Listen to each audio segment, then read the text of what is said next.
E aí meu mundo caiu, porque foi logo quando veio esse desejo muito forte no meu coração de engravidar. E tu chegou a ter medo, a pensar que não seria mãe? Com certeza.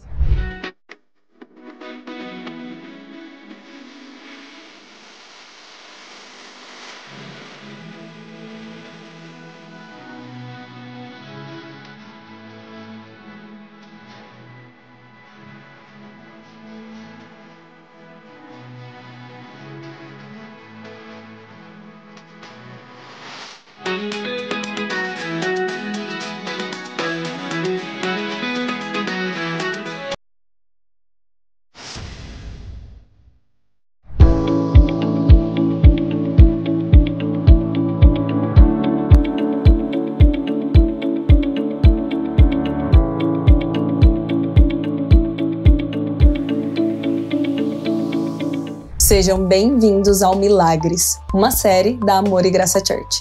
Aqui compartilharemos depoimentos sobre o poder de Deus agindo na vida das pessoas, histórias de fé, transformação e esperança. Hoje nós vamos ouvir a história da pastora Dayana, que mesmo ouvindo dos médicos que as chances de engravidar eram mínimas, viu Deus fazendo o impossível.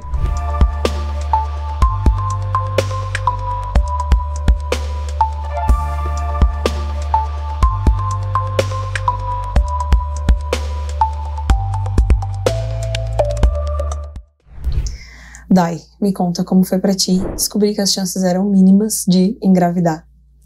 Foi bem devastador, porque eu fiz exames, na verdade eu fui numa rotina, né, fiz exames e eu não tava esperando pelo diagnóstico, que é o ovário policístico.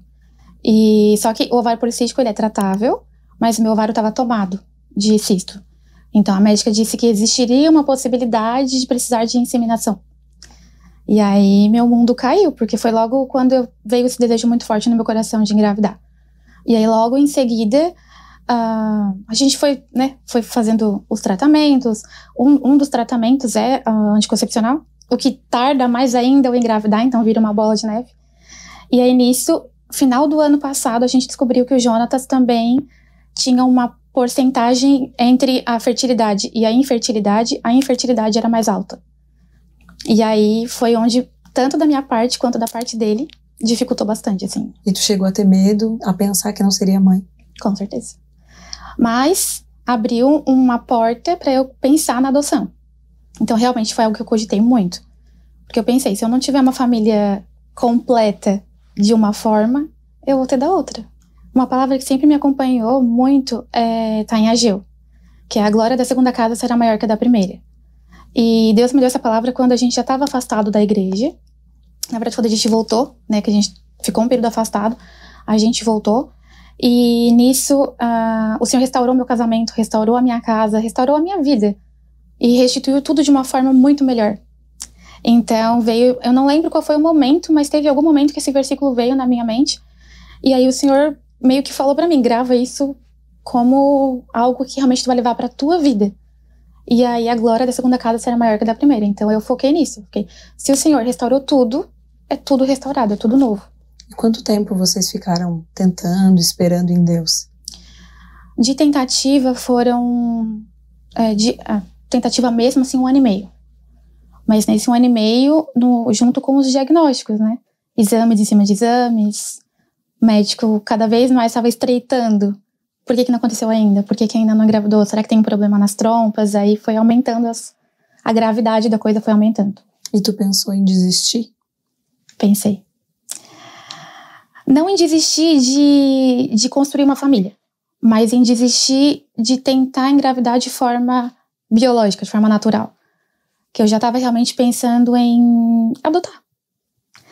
E até um fato, né, que é engraçado, que eu não gosto nem de falar porque toca na ferida, é que eu cancelei o meu plano de saúde, que eu já tinha pago a carência dele para poder ter direito a uma cesárea, e eu cancelei 1 mês antes de descobrir que estava grávida.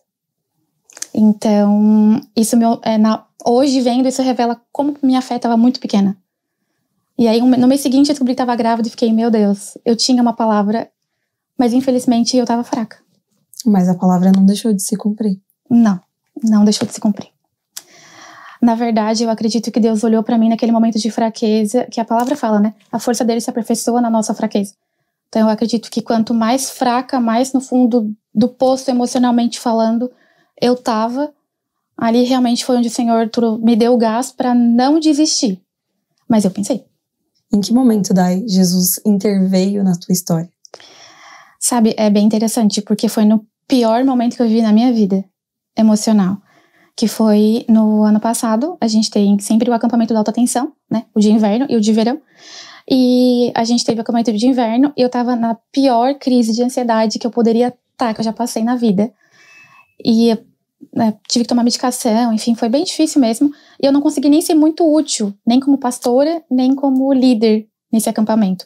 Eu fui realmente para dar um suporte. E nisso, o pastor Rafael, numa reunião que a gente faz pós-acampa, ele pediu para eu e Jonatas a gente se ajoelhar e toda a liderança vir orar na gente.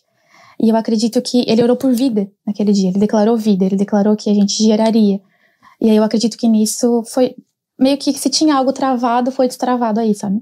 E como foi o momento, então, que tu recebeu a notícia da gravidez? Depois dessa oração do pastor Rafael por nós, eu comecei a receber umas palavras, assim, muito aleatórias. Crianças anotando meu nome em caderno, nos seus caderninhos de oração.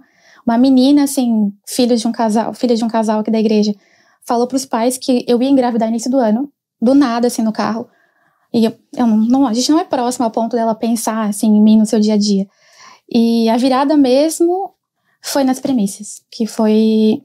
Teve um culto, um culto que uma amiga minha próxima, assim, ela me entregou um presente e falou, abre em casa. E aí eu abri, era um teste de gravidez com um bilhetinho colado dizendo, ele é justo e fiel. Uau. E aí eu fiquei, nossa, meu Deus. Chorei muito, e no culto seguinte eu contei pro pastor Joaber. E nisso ele chamou eu e o Jonatas pra ir lá na frente.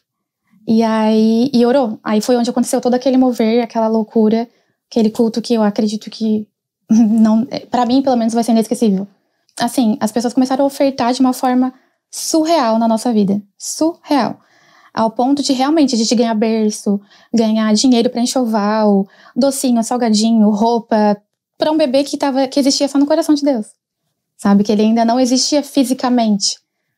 Então as pessoas, elas depositaram realmente a sua fé naquele culto. Então eu acredito que num culto, sei lá, com 500 pessoas, todo mundo tendo aquela fé, todo mundo no mesmo mover de oração, não tinha como não acontecer. E como foi depois do culto pra ti, assim? Eu fiquei em choque. Na verdade, durante o culto eu fiquei em choque. Porque, por mais que a gente tenha fé, a gente sabe que Deus é um Deus do impossível. Quando tu vê as pessoas... A gente sabe que o bolso é um lugar bem delicado. E quando as pessoas colocam a mão no bolso pra te abençoar uma criança que fisicamente ainda não existia, foi muito assim. Eu fui embora e eu fiquei chorando em casa. E eu fiquei a semana inteira tentando assimilar tudo aquilo que estava acontecendo. E isso tudo aconteceu na primeira semana do ano, né? Então... meio que era para ser o gás para eu ter o ano inteiro. Mas ainda assim, como um ser humano, teve muitos momentos em que eu me vi num lugar de muita solidão por ser humana, né? E quando foi essa virada daí que tu descobriu a gravidez?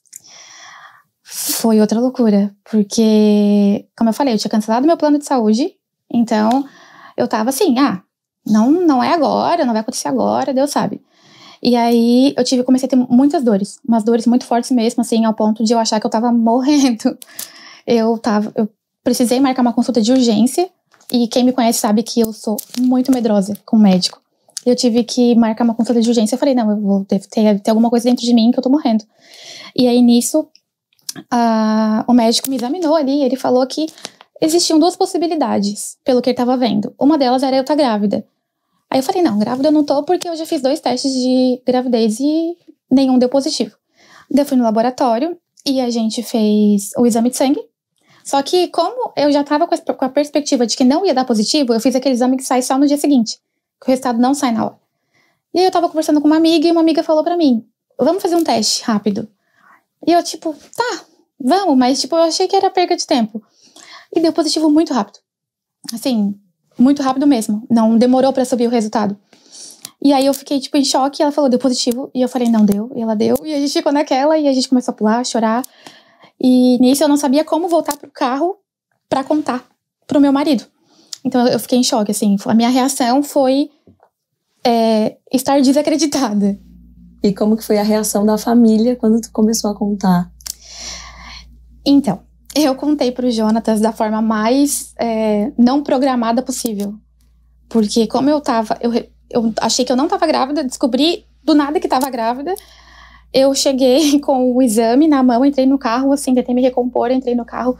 E falei pra ele, amor, então, eu fiz um exame rapidinho lá dentro e eu tô grávida.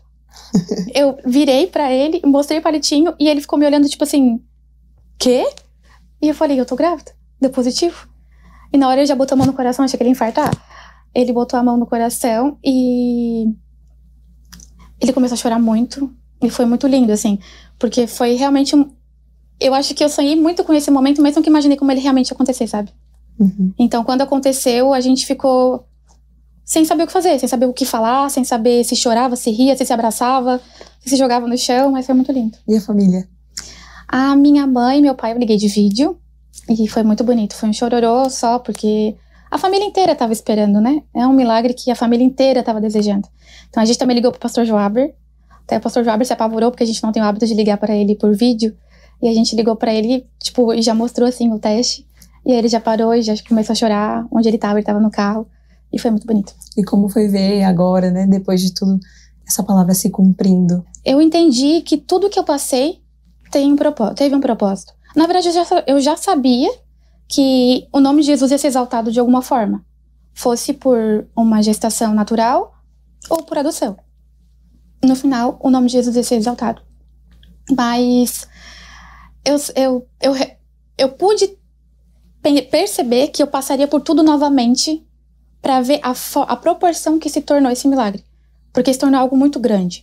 Ao ponto de, quando eu postei nas redes sociais ali que eu tava grávida, muita gente que tava naquele culto, que me segue, que eu não conheço, começou a mandar mensagem: meu Deus, eu tava naquele culto, nossa, meu Deus, que loucura ver isso acontecendo.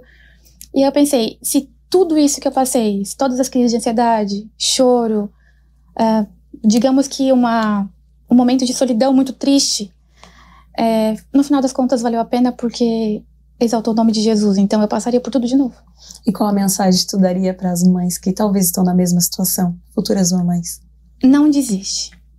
Não desiste. Porque se você tem uma palavra, se você tem uma promessa de Deus, em algum momento vai acontecer. Existem relatos de pessoas que levaram 10 anos para engravidar, e existem pessoas que na primeira tentativa conseguem. Mas a gente precisa se apegar numa palavra. Se eu tivesse levado 100% essa fé no meu coração, eu não teria cancelado meu plano, porque eu lembraria da palavra que eu recebi. Então eu não tô aqui para colocar como se a minha fé tivesse ficado 100% o tempo inteiro, porque eu sou humana. Então, assim, teve muitos momentos em que eu me vi muito fragilizada. Então, o meu conselho é: não desista, não se compare com outras mães, não se compare com outras mulheres que já passaram, mas já conseguiram, estão vivendo a sua gestação, estão vivendo o seu momento, porque Deus tem um propósito e um plano para cada um.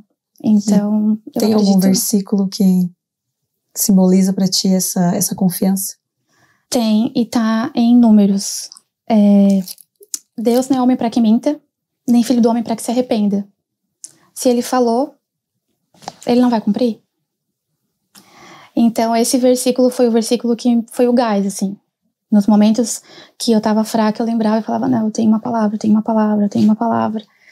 E foi isso. Eu acho que o versículo que dita a minha vida é aquele de Ageu, que a glória da segunda casa será maior que a da primeira. E esse de Números, que se Deus falou, vai acontecer. Só que no tempo dele. Uma coisa pra mim que foi muito marcante foi que o pastor Joab e a pastora Renata subiram no altar, e o pastor Rafael também, quando o pastor Joaber chamou a gente pra orar. E ele falou pra Renata que ela tinha autoridade pra orar sobre aquilo, porque ela passou por um momento muito difícil também de tentativas, né, de gestação, de engravidar. E quando eu vi tudo aquilo, eu tenho fotos, né, do registros da noite.